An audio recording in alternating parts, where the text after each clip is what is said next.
নমস্কার বন্ধুরা, আমার ইউনিভার্স পাওয়ার চ্যানেলে আপনাদের সকলকে স্বাগত। বন্ধুরা, সেই ব্যক্তি কারা যাদেরকে ইউনিভার্স তার অদৃশ্য শক্তি সম্পর্কে সচেতন করে আর তাদের সঙ্গে যোগাযোগ করার চেষ্টা করে? বিশেষজ্ঞদের মতে মহাবিশ্বের শক্তিগুলি আপনার সাথে যোগাযোগ করতে চায়। আপনি বিশ্বাস করুন বা নাই করুন, মহাবিশ্বে এমন কিছু শক্তি আছে যে শক্তিগুলি আপনার সাথে সংযোগ সাধনের চেষ্টা করে। এইগুলি সেই শক্তি বা এনার্জি যার মাধ্যমে আপনি জানতে পারেন আপনার আগামী দিনগুলি আপনার কেমন যাবে, ভালো না খারাপ। এই শক্তিগুলি আপনাকে সতর্ক করার চেষ্টাও করে। এইগুলি মহাবিশ্বের কিছু নির্দিষ্ট শক্তি যা নির্দিষ্ট সময়ে আমাদের বিশেষ কিছু সংকেত দিতে থাকে। আপনার জীবনে যদি হঠাৎ করে বাধা বিপত্তি বাড়তে থাকে এবং আপনি বুঝতে পারছেন না যে কীভাবে জীবনকে এগিয়ে নিয়ে যাবেন, তাহলে বুঝে নিন যে মহাবিশ্বের সেই সব শক্তি আপনার সঙ্গে যোগাযোগের চেষ্টা করছে এবং একমাত্র আধ্যাত্মিকতা ও ধ্যানের মাধ্যমেই আপনি তাদের দেয়া তথ্যগুলো গ্রহণ করতে পারেন। কখনো কখনো আমরা জীবনে একটি মাত্র পথ বেছে নিতে এবং সেই পথেই চলতে বাধ্য হয়ে যাই। অনিচ্ছা সত্ত্বেও আপনাদের জীবন একই গতিতে প্রবাহিত হয়তো হতে থাকে। তাহলে বন্ধুরা, এটিও এক ধরনের সংকেত যা ইউনিভার্স আপনাকে দিয়েছে, যাতে আপনি আপনার জীবনের মূল উদ্দেশ্যকে বুঝতে পারেন এবং জীবনকে সঠিক পথে পরিচালিত করতে পারেন। এই পৃথিবীতে কাকতালীয় বলে কিছু নেই। আমাদের জীবনে যাই ঘটুক না কেন, তার পেছনে ইউনিভার্সের কোনো ইঙ্গিত আছে।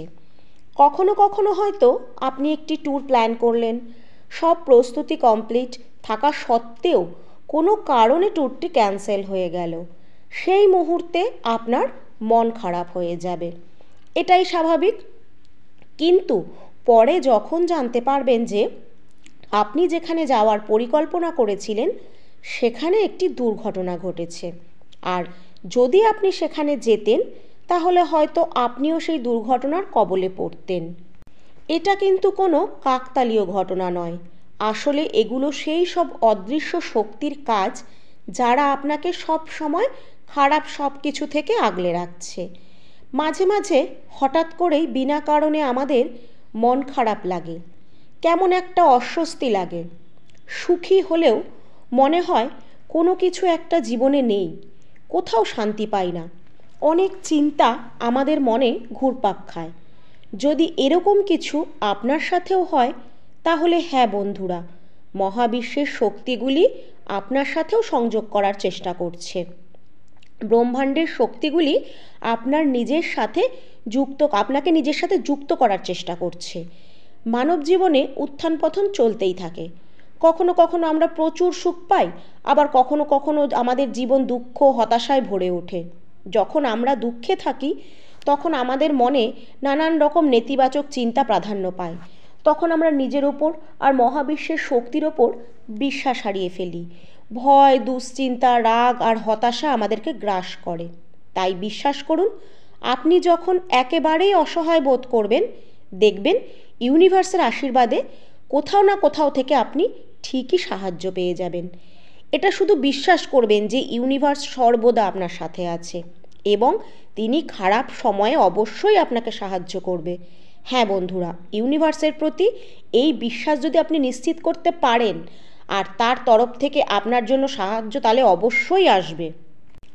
বন্ধুরা, আমাদের সব সময় উচিত ইউনিভার্সকে স্মরণ করে তার কাছে আত্মসমর্পণ করা। আমাদের প্রার্থনা করা উচিত যেটা আমাদের জন্য সব থেকে উপকারী হবে, ইউনিভার্স যেন সেটাই আমাদেরকে দেন। আর আমাদের এটাও বিশ্বাস করা উচিত ইউনিভার্সের ইচ্ছার মধ্যেই আমাদের জন্য উপযুক্ত জিনিসটি বাছাই করা আছে। আমাদের অগণিত চাহিদার মধ্যে কোনটা আমাদের জন্য সঠিক হবে সেটা মহাবিশ্বকেই সিদ্ধান্ত নিতে দেওয়া উচিত, কারণ আমাদের চাহিদার তো শেষ নেই। আপনার যে কাজই হোক না কেন তা প্রকৃতি বা মহাবিশ্বের ইচ্ছানুসারেই হোক, তাকেই গাইড করতে দিন। সেটিই আপনার জন্য উপযুক্ত হবে। বর্তমানে যে কাজটাই আপনি করুন না কেন, সেটাই শুধু সততার সাথে করতে থাকুন। সঠিক সময় এলে ইউনিভার্স অবশ্যই আপনাকে পুরস্কৃত করবে। এটিকে বোঝার জন্য আমাদের ইউনিভার্সের নিয়মগুলিকে ভালোভাবে বুঝতে হবে। একবার যখন আপনি এই আইনগুলির প্রতিটি দিককে ভালোভাবে বুঝে যাবেন, তখন আপনি ইউনিভার্সের আশীর্বাদে সাফল্যের সিঁড়িতে উঠতে পারবেন। হ্যাঁ, তবে মনে রাখবেন, এই পুরো প্রক্রিয়ায় আপনার মনকে কিন্তু ইতিবাচক রাখতে হবে। কোনো অসৎ পথ অবলম্বন করা যাবে না, কারোর প্রতি হিংসা বা প্রতিশোধ পরায়ণ হলে চলবে না। মহাবিশ্বের তরফ থেকে আপনার জন্য একটি উপহার রয়েছে, আর সেটি খুব সযত্নে মহাবিশ্বের কাছে রাখা আছে। আপনাকে শুধু সেই উপহারটি রিসিভ করার জন্য ইউনিভার্সের সাথে একটা স্ট্রং কানেকশন তৈরি করতে হবে। আর এর জন্য যখন আপনি পুরোপুরিভাবে প্রস্তুত হবেন, তখনই আপনার প্রাপ্য উপহারটি আপনার কাছে পাঠানো হবে। এখন প্রশ্ন হলো, কিভাবে এই শক্তিকে আপনি সঠিক উপায়ে সঞ্চালিত করবেন? তাহলে জেনে নিন মহাবিশ্বের প্রথম আইনটি কী। প্রথম আইনটি হলো ঐশ্বরিক একতা। ঐশ্বরিক একতা একজন মানুষকে ঐশ্বরিক ও আধ্যাত্মিক জিনিসগুলোর সাথে সংযুক্ত করে। যদি এক কথায় বলা হয়, তাহলে আপনি যে কাজই করেন না কেন, তার প্রভাব মহাবিশ্বের ওপরেও পড়ে, এবং আপনার সেই কাজ অনুসারেই মহাবিশ্ব আপনাকে পুরস্কৃত করে। এখানে আপনার মনে হতে পারে যে মহাবিশ্ব বা আপনি যদি একসাথেই যুক্ত থাকেন, তাহলে আপনি কেন সফলতা পাচ্ছেন না। তবে আপনাকে পরিষ্কারভাবে একটা কথা জানিয়ে দিই যে এখানে মহাবিশ্ব একমাত্র আপনার মনের ইতিবাচক ও নেতিবাচক চিন্তার উপর ভিত্তি করেই প্রতিক্রিয়া করে। এত সহজে কিন্তু আপনি মহাবিশ্বের থেকে উপহার পাবেন না। এর জন্য আপনাকে অনেক কিছু ত্যাগ করতে হবে। হ্যাঁ, ইতিবাচক ত্যাগ, যা ইউনিভার্সের তরফ থেকে ভীষণভাবে পছন্দ করা হয়। আসুন আমরা এই বিষয়টিকে আরেকটু গভীরভাবে বুঝে নিই। আসলে আপনি ঐশ্বরিক একতার আইন দ্বারা ইউনিভার্সের সাথে যুক্ত আছেন। ইউনিভার্সের কিছু অদৃশ্য শক্তি আছে যারা ক্রমাগত আপনার কাজগুলিকে পর্যবেক্ষণ করছে। আপনি যদি দিনের বেশিরভাগ সময়ই অনর্থক কাজে ব্যয় করেন, তখন মহাবিশ্ব আপনার সমস্ত কাজের হিসাব প্রস্তুত করতে ব্যস্ত থাকে। যদি আপনি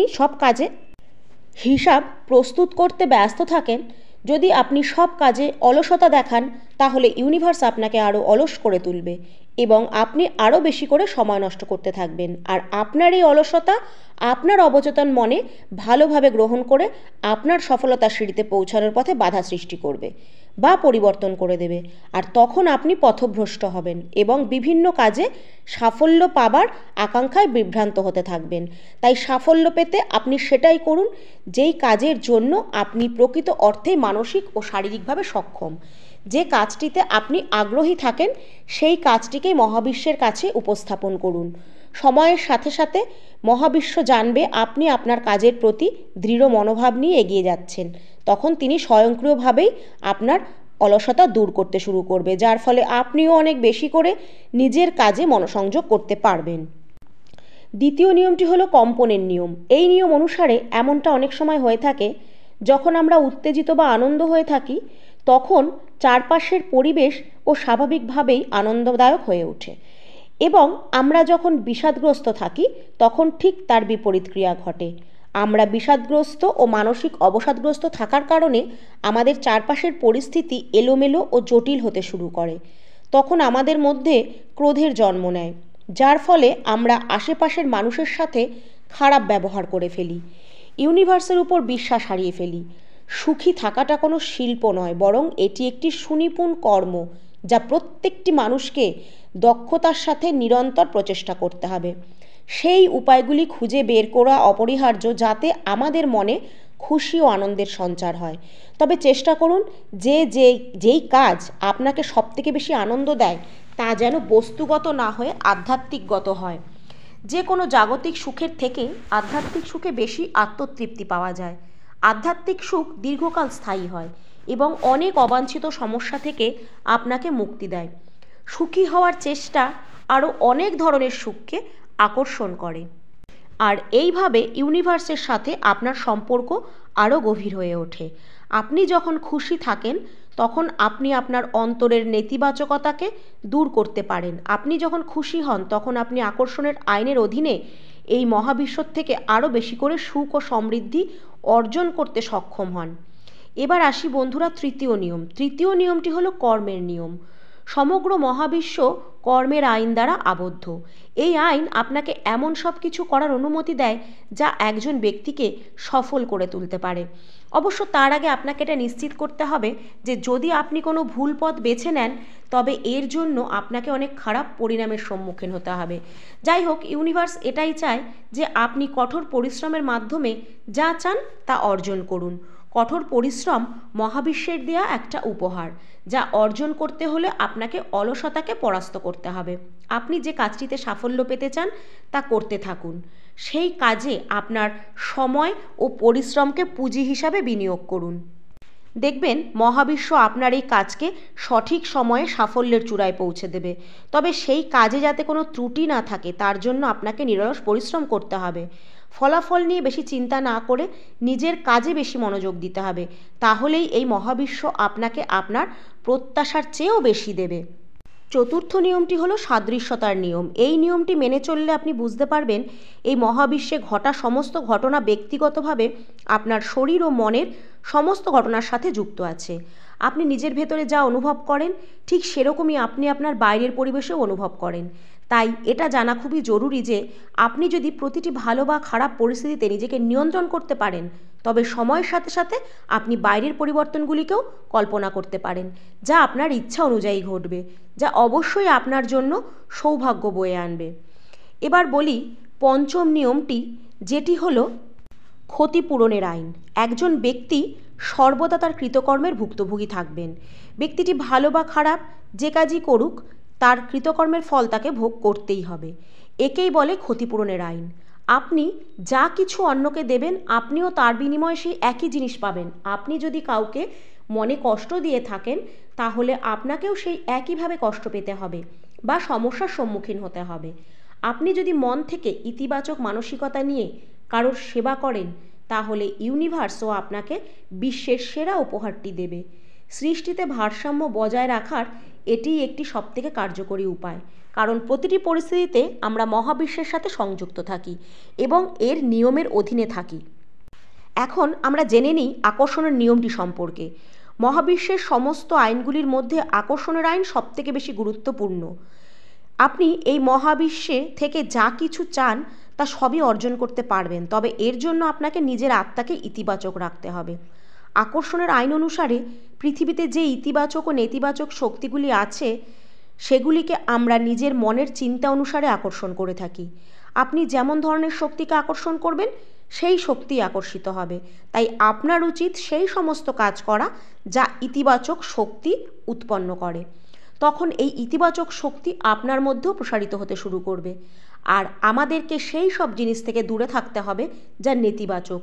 যদি আমরা নেতিবাচকতা দ্বারা বেষ্টিত থাকি তাহলে মহাবিশ্বের নিয়ম অনুসারে আমরা ভালো কর্মের দ্বারা অবশ্যই সেটিকে পরিবর্তন করতে পারি।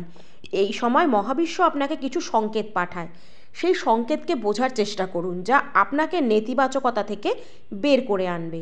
ইউনিভার্সের এই সব নিয়ম মানলেই আপনার জীবনে শান্তি, প্রগতি ও ঐক্য বজায় থাকবে।